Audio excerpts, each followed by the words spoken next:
Good evening, everyone. It's December 4th, 2019, and this is a Facebook Live and an Instagram Live at the same time, so I'm looking forward to everyone joining me. If you're coming to see me live, thank you so much for taking the time to do that tonight. If you're watching this as a recorded live, then I'm so grateful that you're here tonight. I'm Colleen Joy. I'm a licensed midwife and a certified pediatric massage therapist and a certified professional midwife.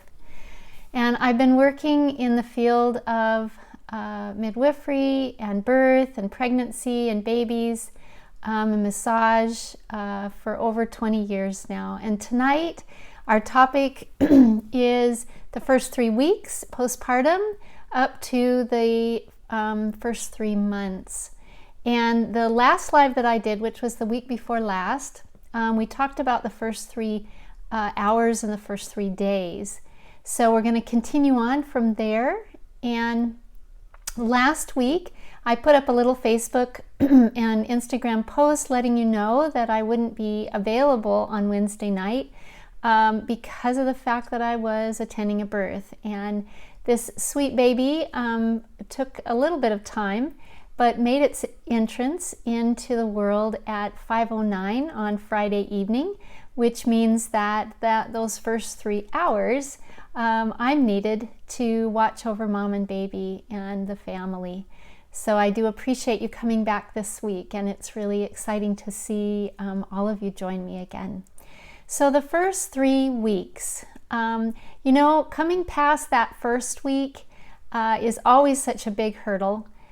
Because every day there's something new going on for both the parents and for the baby, that they're adjusting to everything that's so new and getting digestion and milk and healing and gravity and lungs and temperature and all these things. Well, as you move out of that first week and into the second and on up into the third, milk starts to settle a little more. If breastfeeding has been going all right, the milk begins to start adjusting, but it still takes up to 6 weeks before that milk is really adjusted to how much the baby needs, and on to 3 months. So it isn't something that just happens on day 3 and then all of a sudden everything is taken care of with milk.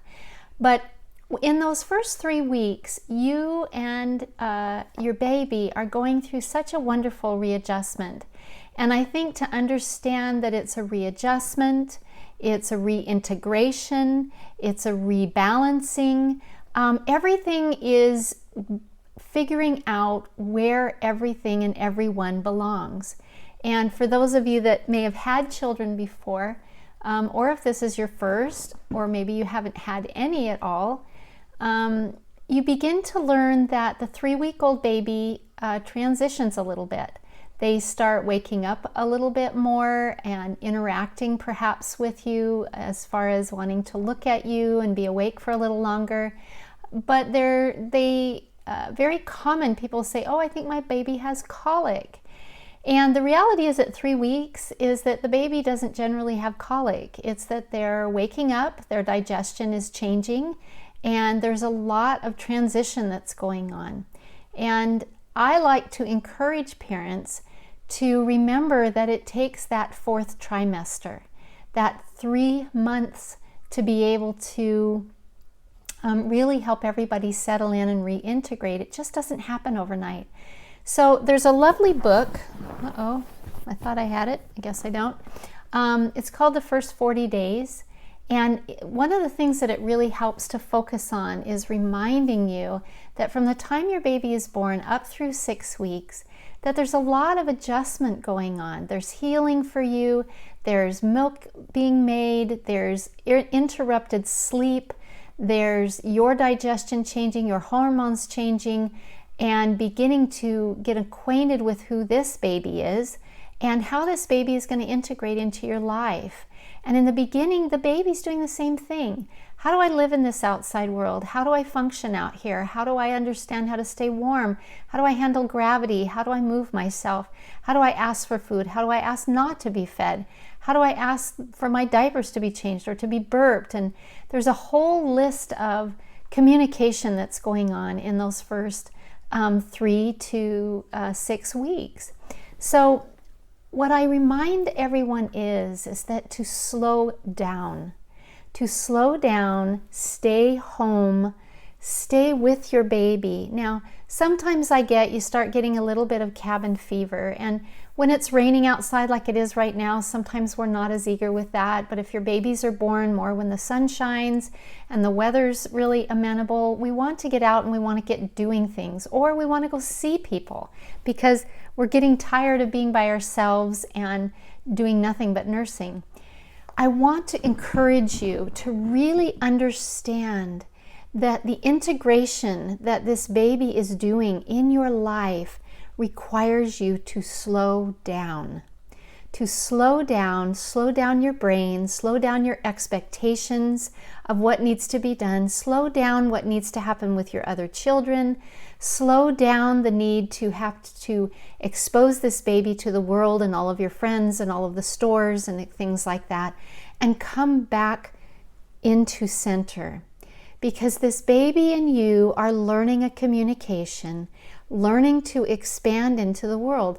And I use the analogy of a butterfly a lot, right? Because they're in their little chrysalis, and that little chrysalis is meant to help them form and develop, and then they start poking their little heads out of the chrysalis, and the butterfly comes out and its little wings are wet and kind of contracted, and it has to fill those wings up and begin to understand how those wings can work and how to go about taking flight. Now, a brand new newborn coming out of the womb is the same thing. And we need to remember that for us and our newborns, that they need time. They need time for you to be in bed, at home, and in your jammies, and being able to really take time to reintegrate how things need to be done. The laundry, the dishes, the grocery shopping, the taking the children to all of their various activities. Because if you get moving too fast, a couple of things sometimes show up. You get fatigued, you feel overwhelmed, your milk may have trouble, the baby gets fussy and irritable, and babies will slow you down. They will, if you're speeding up too fast, they will say to you, nurse me more, nurse me more, nurse me more. Sit down, quiet your mind, just breathe and focus on this for a little bit, because the baby's saying to you, I'm going to be tiny like this for a very short window of time. And that window of time is so valuable to take the time to walk that process and not rush it. Okay? The other thing is really nourishing you, and nourishing you on all levels, on a physical level with the rest that you need, because your nights are not filled with sleeping 8-hour stretches. They're filled with sleeping 2, maybe 3-hour stretches, and if you're really lucky, by the time your baby is 5-6 weeks old, maybe you'll get a 5-hour stretch once in a while. And so you feed and you nap, and you feed and you nap, and your body accustoms itself. But during the day, you don't get to do that all the time unless it's your first baby. So it's slowing the world down and allowing you to sleep and allowing the baby to be snuggled up close to you, and stroking this baby and talking to this baby and loving this baby and listening and keeping this baby warm, cared, and loved and nurtured. And stroking them. You know how much I love massage, and these babies need to be just stroked and loved and snuggled up and cuddled. And if any of you have ever watched when a baby is fussy and you lay a mother down and you put the baby near her and she snuggles herself around the baby all of a sudden calms and quiets. And it says, I just want to burrow into you. And probably will then very shortly say, please nurse me. Now, I get that not everybody has had successful nursing situations.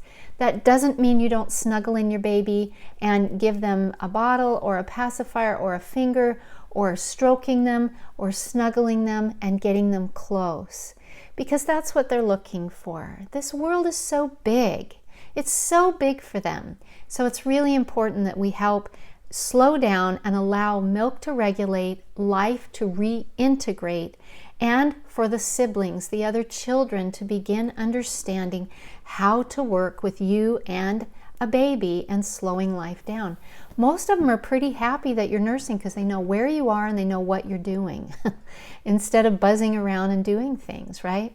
All right. The other thing is with relationships, both with your partner and with these other children. It takes time for you, the baby, and for them to begin finding where that new rudder is on this ship, how to steer this ship in a direction that the wind is going well, the boat is doing well, and the seas are being able to be handled, meaning the day-to-day changes that go on for the children, the partners, the baby, and everything else. And that's where I say slow down, come back to simplicity, and don't expect to get done what you did before. You learned with the subsequent children sort of how to integrate them one at a time, unless you had twins or triplets or whatever. And so you have to be able to allow space and time to learn that integration. And when you do, your mind and your heart will help you understand it. And you won't feel so overwhelmed, because I don't know how many of you would say yes to this question, but did you in the first 6 weeks after having a baby, whether it's a first or subsequent, ever feel overwhelmed for even a moment? I dare say all of you would say, yes, I did. I did feel overwhelmed. I felt like, how am I going to handle this second baby or third baby or fourth baby? How am I going to handle nursing later on? How am I going to handle going back to work? And that's a whole nother part of this, is that many of you may have to go back to work at 6 weeks. Fortunately, more and more of you are getting longer time off, where you don't have to go back to work until your babies are 3 months, 4 months, and 6 months, which is like the best thing ever, because a 6-week-old baby is not ready for either one of you to be away from each other. But sometimes, finances, that's the necessity. So with the baby's moving up from that 3 weeks on into that 3 months and that fourth trimester. That fourth trimester, babies are meant to be in pouches. They really don't care about a whole lot of other people. They don't care about always being down on their play mat and playing with toys, because they haven't yet learned how to utilize their body. Now, they might enjoy that for a few moments where they watch a mobile or something that's entertaining to them, and that's fine. But the majority of the world, they want to be in a pouch near your heart, warm, walking around and getting rocked all day, because that's what helps their nervous system grow and develop. That helps their neck control, their back control. It helps everything that they need, okay? So understand that their growth and development is dependent on that. Their digestion helps with that. So many things help when you can put them in a baby carrier at least part of the time. And it generally is easier caring for your other babies in that way as well. As I mentioned, their digestion changes, and the bacteria and their bowels have been developing. So a lot of that from that 3 to 6 week, and then moving up into 3 months. Now, what we know is that as babies nurse, your prolactin levels spike each time the baby nurses. And that means night or day. And as that spike happens, that's how your body knows to keep producing milk. Now, around 3 months, babies start to make a transition. They're happy to sort of be down for a little while. They're starting to take longer breaks between their naps where they're awake a little more. Their nursings start to become a little more efficient, where they're on for less time.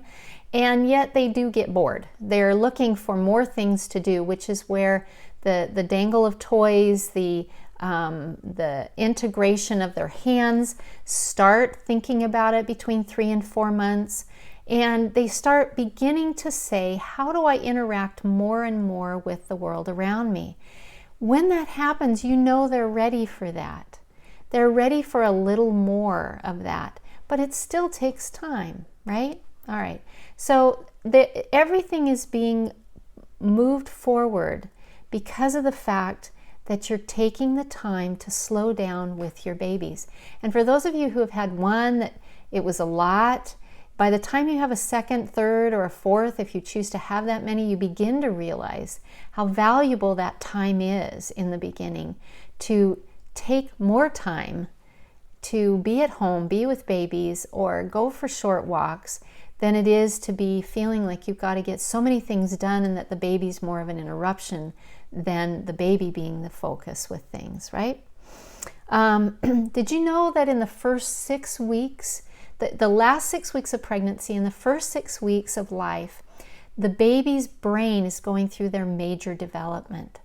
And when you think about that, that follows suit with them being in those arms, being in the pouch, being at the breast, being with you, and not feeling like they always have to be put somewhere else, whether it be car seat or crib or whatever. They need to have that interaction, right? They're learning the rhythm of life. They're learning the cues and how to cue you. Try to help a baby who's young to be able to cue you simply.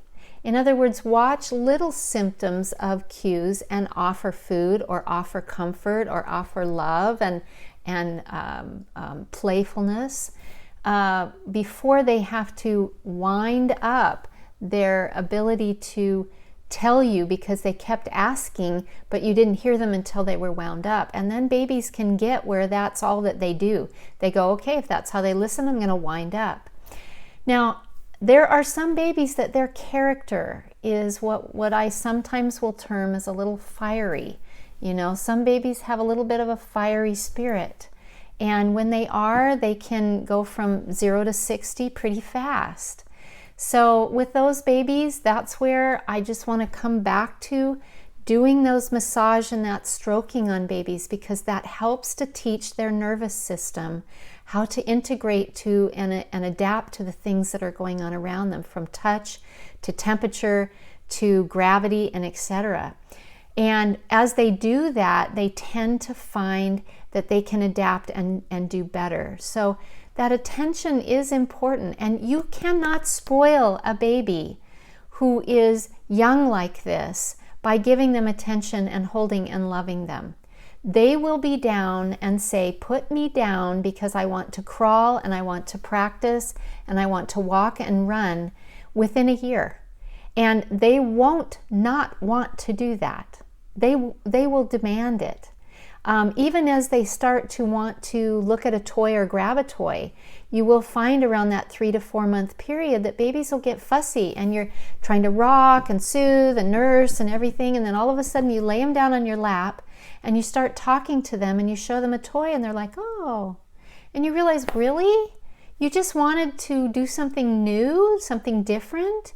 Well, I didn't know that. And so now you have a new tool that they are telling you that they would like to do, because they're ready to start looking outside of the pouch and look at the world. When I say pouch, I mean like a baby carrier or in your arms, okay? Kind of that definition of it. Now, for those of you that have to go back to work, you have now this transition to a care provider. And I want to validate within your hearts. Now, there are some that may or may not feel the same as this, but the majority of the mothers and parents that I have worked with do feel this way, that when it gets time to go back to work and put their baby in daycare or even with family, your heartstrings get pulled. And if I were to ask any or all of you, if that was your circumstance, if you are a parent that had to go back to work, did you feel your heartstrings pull at you? Did you feel like, I don't know if I really want to do this? And sometimes, sometimes we can feel like, you know, I'm tired and this will be a nice break going back to work. You kind of talk yourself through that. And I just want to validate that everything in you as a parent wants to be with your children. And going back to work is a big transition, not just for you at having to deal with, rather you're pumping milk and dealing with sleep and going back to work and having to take baby to daycare, but it's the baby. The baby says, I now am not with you like I'm used to. And I'm with a care provider who might be doing a great job. And that might be dad, that might be another parent, that might be grandparents, that might be aunties, your best friend. It might be somebody that you really know and love and trust, or it may be a daycare that's in a facility or a home. Regardless of that, your child still loves you more than anybody else in the world. It's just a fact. So they're going to miss you. You're going to miss them. But you will gain that adjustment. But as you go through it, know that sometimes babies really want to keep you up at night because they miss you, and so they want to nurse all night long. So the only way to work with that is not to fight it. Get up with them and sit and really have a good nursing for an hour, and then settle back down and go to sleep with one another. And talk to your baby about the things that are going on. Share with them, I miss you too, but I'm so grateful that you're willing to help us and to play with whoever that is that they're playing with during the day, and always reminding them, I will be back, and then I'll pick you up and bring you home. Remember, I've talked about the fact of talking to these babies about what is going to happen next. A diaper change, getting in the car, taking a shower, feeding, going to sleep. Just help them understand what's coming next. And going back to work, it's the same thing. But sleep is probably the biggest issue that everybody deals with in those early postpartum months, is how do we get enough sleep? And sometimes that just demands sleeping with the baby or having someone hold the baby while you rest for a while, and being able to get that rhythm going with how to sleep. Your body does adjust to some of it, okay? The other thing with being a parent in those early months, and it carries on throughout all of childhood until your children finally say, I'm going over to such and such's house, or I'm going to be gone, on a date, or can I have the car, or whatever. In other words, when they're much older, is that I really encourage parents to take time to refill your well. Parenting is a 24/7 work. It's joyous. I want you to be enveloping your babies. But there does come a time, sometimes, when you need to refill that well. And depending on the disposition of your baby and who you are, may depend on how much filling of that well you need. It may be every day you need a half an hour that is completely to yourself, where someone else is caring for the children, and you get to take a bath, read a book, go outside for a walk, whatever it is. But you get that time every single day. And what I would like to encourage you to do is to take at least 5 minutes to sit quietly, to do nothing but breathe, regardless of where that your children are playing around you, as long as you know that they're safe. That you take a mental filling of the well time, because that goes so far. Take for a moment with me, all right? And we're just going to breathe for a second. Just take a breath in and let it out. And take another one and let it out. And let it way out. And take one more and let it go. Do you realize that your nervous system chemicals, when you do that, help to send chemicals throughout your body to put you back in a non-stressed, relaxed state, just by breathing? So when your day is going along and you need a break, just take 3, 5, 10 nice deep breaths and say, okay, that was a little filling of my well, and I'm back on board now until I can get to the next. Because some days our kids are grumpy and we love them and we snuggle them and we care for them, but some days they get up on the wrong side of the bed too. And that's where for us, we have to realize we have multiple personalities that are going on in our home, and the best we can do some days is to put away all of the distractions and things you thought you were getting done that day and come back to basics. There was time with my son when he was little, and there were days when I thought, oh my goodness, what is going on? And I realized that maybe I had been just too busy for a few days. And what he was saying to me is, Mom, slow down. You need to take a break. I can't keep up with you with that. And I would say to myself, all right, today we're going to take all of our things that we thought we were going to get done, put them aside, and we're going to have a play day or half a play day. Or for the next hour or two, I'm going to do nothing but spend time with my son. Why? Because that amount of time took us through the whole day afterwards. We just get so busy with so many things, and the more children you have, the more diversified that can get. And those little ones can sometimes say to you, slow down, sit down on the floor, Mom. Don't be thinking of doing anything right now except just letting us play, letting us be around you, and just letting you smile at us and be amazed that we are here with you and we love you so much. Because parenthood sometimes feels thankless because our children are always asking for things and always needing things. So sometimes we have to stop, we have to look at them, and we have to say, what am I grateful for about my children right now? What am I grateful for in my home right now? What am I grateful for in myself right now? And just take that moment. You know, I say some of this to you because I am somebody who's always got to be on my tasks. I'm on the go.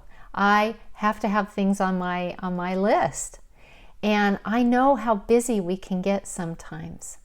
So I'm just reminding you to take a breath, sometimes 2 or 3 or 5 or 10 of them. Slow down, think about what are my children saying to me if they're grumpy today. And sometimes it's just, Mom, I just need you to hold me. But they don't know how to ask. They just get grumpy. And what they're asking for is just slow down and hold me. Spend some time with me. And it doesn't matter how young or how old they are. That can still happen. Okay, so filling your well. Do find time to go out and have your few hours, if that's once a week, so that someone else is caring for your children, so that you look forward to just that time. And there's no guilt here, parents. There's no guilt here that says, I need time to fill my well and be away from my children for a few minutes. You are not a bad parent. Do not go to guilt. What it is it's refueling you so that when you come back, you have your well filled and you are ready for whatever the coming week holds. It is an essential tool that I find the more children you have, the more you must fill your well, or you begin to struggle, and your relationship with your partner begins to struggle, and it can with your children too. Especially if you're a co-sleeping parent who does a lot of attachment parenting, this is super important. And if not being away from your baby because they're either too little or that doesn't feel right to you, fine. Put them in a pouch, put them in a front pack, and go for a walk. Where your other children have a play date with whoever that is, grandparents, the other parent, friends, that there's just a little play date to give you a moment to clear your head so that you can keep going forward. It will take you a lot further in parenting if you will remember to do that. Sometimes it's just a bath at night or a shower, and that's all it takes, you know? And it's just a delight. So the baby, as they move into 3 months, is really beginning to look outside at the world, but they're not ready for it to be just left on the floor with their mats for very long. But they will get longer and longer the more that they are on their ability to reach out and grab a toy and interact with it, the more they want to interact with what is going on around them. But they do like to know where you are. And then eventually these babies move forward. They start to roll, which is their way of saying, I'm starting to expand my world. When they start to roll, they're expanding their world bigger. And then as they start to crawl, they're expanding their world even bigger. And then when they walk, even bigger. And then when they talk, even bigger. And so watching them continue to advance themselves forward helps you understand what they're ready for. And you cannot spoil children with love. Children are spoiled by money. They are not spoiled by love. Now, it's not to say that you can't help children have opportunities by spending money with things, but going and always giving them gifts all the time doesn't necessarily mean that that's going to build your child. But loving them, keeping them close, doing activities with them, drawing with them, walking with them, running, getting on bikes, going swimming, sitting down and playing a game, giving them a massage. All these things are wonderful ways of interacting with your children who help them to know that you are taking time to be with them. So the relationship with your partner, and where does all that fit in the 3 weeks to 3 months? Your partners, when you are pregnant, start recognizing that you get tired more, and then as the new baby comes, that the new baby is the one that takes most of your time and energy. And so it's really important with your partners to stop, to look at them, and to tell them thank you. Thank you for supporting me in being able to be a new mom to this baby, whichever baby it is. Thank you for helping with the dishes. Thank you for helping with the laundry. Thank you for helping with all the children. I know that moving into that mother role can feel really big and tiresome, and including taking care of me and making sure that I have food and things to drink. Thank you. And gratitude goes so far.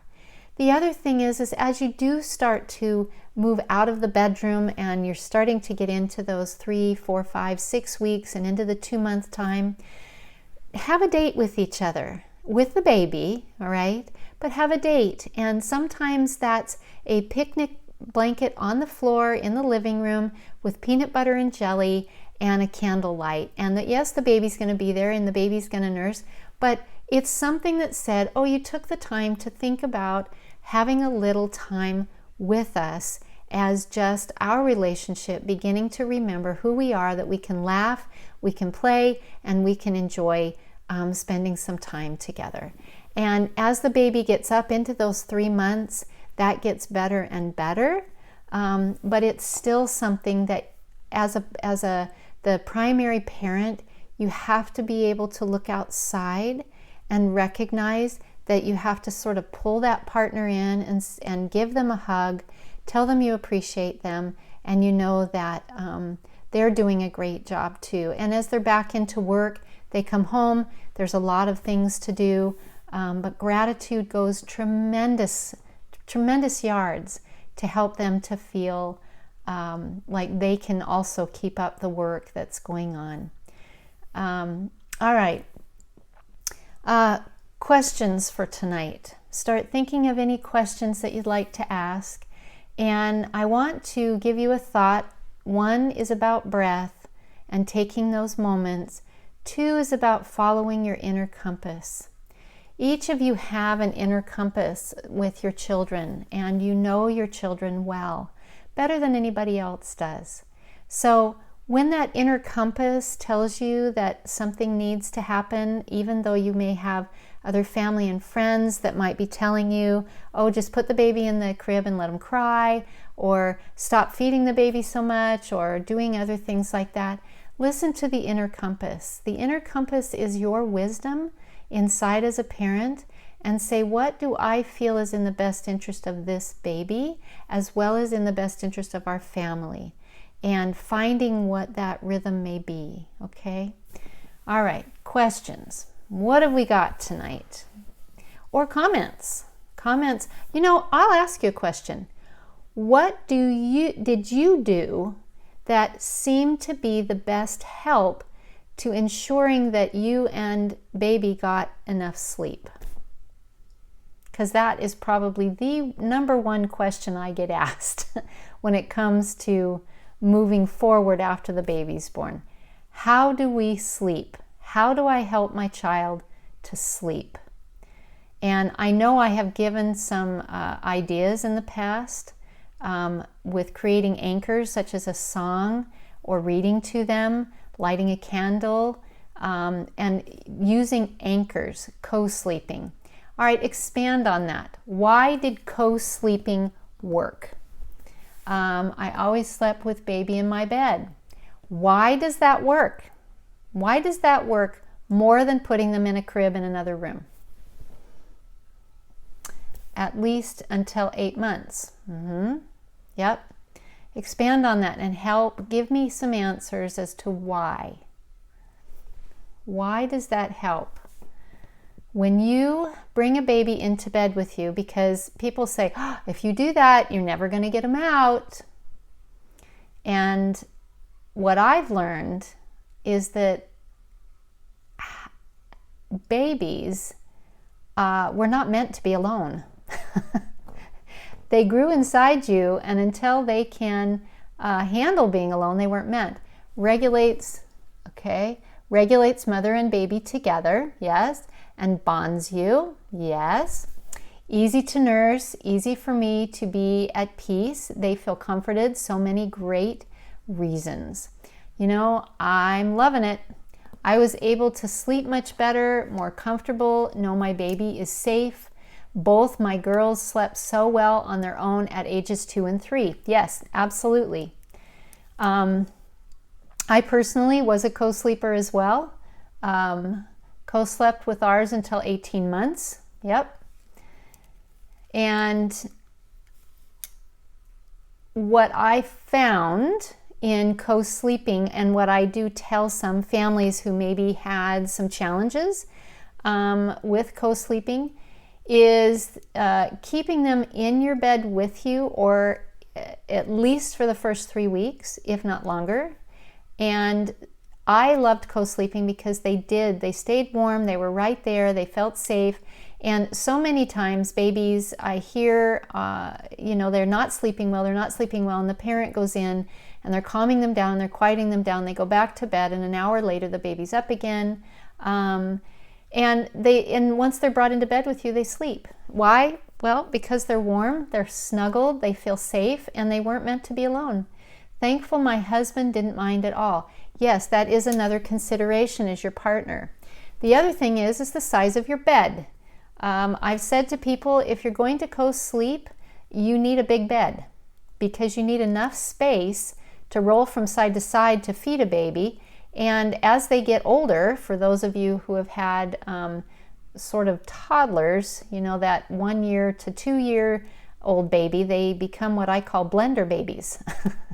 They start spinning around the bed, and they get into the H position, right? So you get feet at one head and head at the other head, and they want to touch everybody. But for some reason, they like to sleep between the two of you. And I'll tell you, when I was a young child, I still would, I think I was probably 8, 9, 10, and I would still go and climb in bed with my mom from time to time because it was fun to cuddle up with her. And for me, I just loved putting my legs up and over her side, and I'm sure she did not appreciate it. But it was, it was my ability to stay close to her. I love good, let me run back here. I love good blended baby. Yeah. Yes, onto my third baby, and we need to upgrade, to a king. When my 2 olders come into bed in the morning, we are already squished. Yes. Yeah, the family bed is really something. I have to tell you what happened at Christmas for us one year. I really loved your point about reaching out to and connecting with your spouse, showing appreciation. I did terrible at that when we had our first. Number 2 coming in April, and going to make a point of it. Right on. Yeah. You get so caught up with these little babies, and you're so tired yourself that these other partners can really feel like they lost you. They lost you, and they don't know if they're ever going to have a relationship with you again, sexually or otherwise. I mean, they start feeling like they get lost.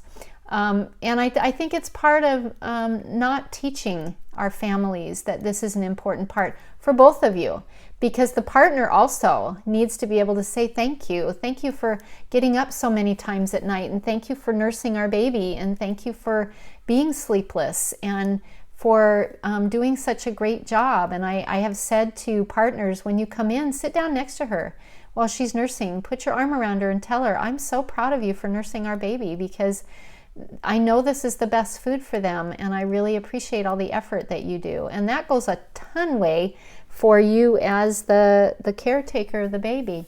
All right, Janine, baby in bed for the first 5 weeks, then moved him out. Co-sleeping did not work for us. Right. So there was an article eons of years ago in a magazine called Mothering Magazine, which I have missed. And it said it didn't matter where anybody sleeps as long as everybody sleeps. And I've really, really given this a lot of thought and told families that, because there are some families that when a baby is in bed with them, they won't sleep. And when that happens, it's not good for anybody. So you move them into a side bed, and you do what is going to work for everybody. But it's okay to say, but I need my baby near me. And it's also okay to say, I need my baby near me, but I need them to be someplace by my side, because otherwise I can't sleep. And I think that when the children grow, and the comment in that book was, or the magazine, it doesn't matter where anybody sleeps as long as everybody sleeps, has to deal also with toddlers. Sometimes the partner ends up going and sleeping with the toddler. And the joy is everybody is sleeping. The birth giver, the mom, is sleeping, and the newborn is sleeping, and the baby is sleeping, the dad is sleeping, or the partner, and the siblings are sleeping. Everybody's getting sleep, which means that when they wake up in the morning, everybody's happy. No, it doesn't mean always that the partners are sleeping together. But when you think about it, if partners are in the same bed and the baby is keeping everybody up and they're all separated, and the toddler then comes into the bed and then the bed starts filling up, what really is best? And I've sometimes said maybe you need a sleeping room. Instead of separate rooms, you have a sleeping room, which means you have a wall-to-wall bed. And I've seen some families with that, and that works quite swimmingly. You have your main bed that's either a queen or a king, and then you have a twin bed next to it, and it expands that room out a lot, and everybody has sleeping space. Now, I get it. When it comes time to be with your partner again, and your relations need to happen, and you've got a big full room of kids, well, maybe that's where the other room needs to be, is you have your special room that you can retreat off to and have a date, And sometimes that can be kind of exciting, don't you think? Yes, so true. I always get up around 4 a.m. when our toddler wakes up and sleep in her room with her so my husband can sleep. Yeah, it again comes back to finding out where everybody can sleep. Also, these little ones tend to get cold. And I don't know if any of you have had your kids come in and their little feet or their bodies are just cold, because they crawl out of their covers. The zip-up blanket sleepers, they get sweaty in those. I've always said, young kids need to be in sleeping bags. And I think that then they would roll around and they wouldn't have that much of trouble getting in and out of them. They wouldn't get cold as easily as blankets that get thrown off. But I remember Marlene used to say her kids would come into bed with her and they were just freezing, and she'd just tuck them in and they'd get warm again, and then they go back to sleep. So that also is always, such a challenge, is keeping them warm and keeping their blankets on them, because they don't keep them on themselves real well. We had one Christmas where we had all of Marlene's family here with us, and there were 30 of them. Yeah, we had a big household and a lot of air mattresses everywhere. It became kind of a bounce house for all the kids, and a lot of the grandkids were very young then. I think the oldest was, maybe 8 or 10. And during the night, because there was a lot of children here and young children, they started, there was wake up times going everywhere. And the next thing I knew, there were people at the bottom of the bed, on the side of the bed. I mean, there were a lot of people in all of the beds, and they weren't necessarily the original people that were in them. But the key is that everybody was sleeping again, and they were all just looking to snuggle up with one another and find a place that they could sleep, where their kids would sleep too. So anyway, it does go back to, it doesn't matter where anybody sleeps as long as everybody sleeps. And finding that happy medium that whether you want to co-sleep or whether you co-sleep for a while and then they go into their own bed. Now, there are some that maybe they co-slept with one baby and felt like, gee, that was not easy. Once they got older, we couldn't get them out of our bed. But I like to think that when they get to be old enough, they're 18 months, 2 years, if you put a mattress or you put blankets down on the floor next to your bed and you start them out there and you snuggle down with them and you remind them that when they wake up, they can, come in and snuggle, and then they'll go back down into their bed again. I think that when you lead them back to their bed, whether it's next to your bed or whether they're going into their own bedroom and you just snuggle them down, I think they're just looking for warmth. They're looking for, where are you? I also think that children, as they get a little bit older, they get patterned. I wake up, I walk into mommy and daddy's bed, and a lot of times you don't know they're even in there for hours, right? They've snuggled in and they're sound asleep, and that's where they've gone. Why?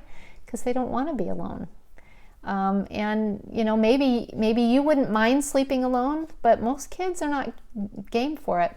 The other thing is, a lot of parents have put kids in bed with each other.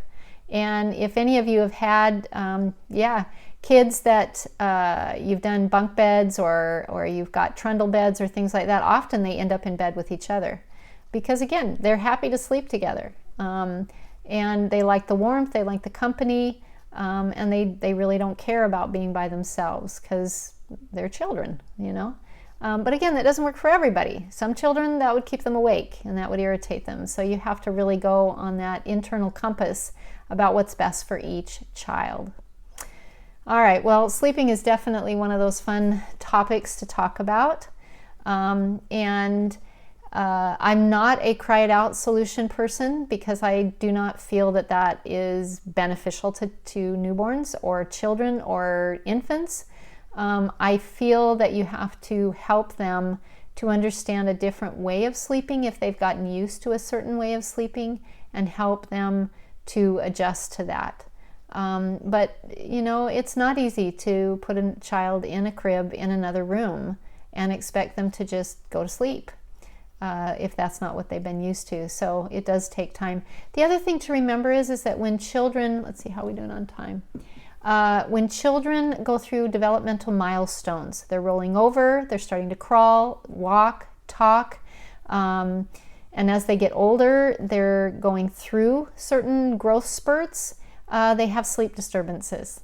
So that's going to happen, every couple of months when they're infants, and then, every 4 to 6 months as they get into their second and third year, and then sometimes, a couple times a year, they'll have irregular sleep patterns as they're growing because their growth hormone gets triggered off as they sleep. And they do have, growing pains, I think. I think those can be helped with certain supplements, but, if you imagine your bones are growing overnight, good grief, and your muscles are stretching in different ways and not everything's growing at the same time. Yeah, that's got to be an amazing sensation to go through, and especially when they're infants, they're doing a tremendous amount. Babies from the time they're born to 6 weeks gain anywhere from 2 to 3 pounds. And if your baby starts out at, say, 7 to 8 pounds, I mean, think about that. That's almost, a third of their body weight again. So that's a lot of growth, and a lot of things are going on in their bodies. So I'm going to bring this kind of to a close to say, remember to slow down and take things a little bit more in your internal compass. Keep your babies with you. Spend more time resting. and lower the list and expectations of the things that you need to do from the 3 weeks to 3 months. And just know around 3 months, you do start to feel like you're ready to start getting out a little more. Your baby's ready to kind of go with you, being in their front carriers or in the pouch, if you will, right? And be able to really start understanding that it takes that slowing down. So I had one more comment on here, a little off topic. It's never off topic, just so that you know.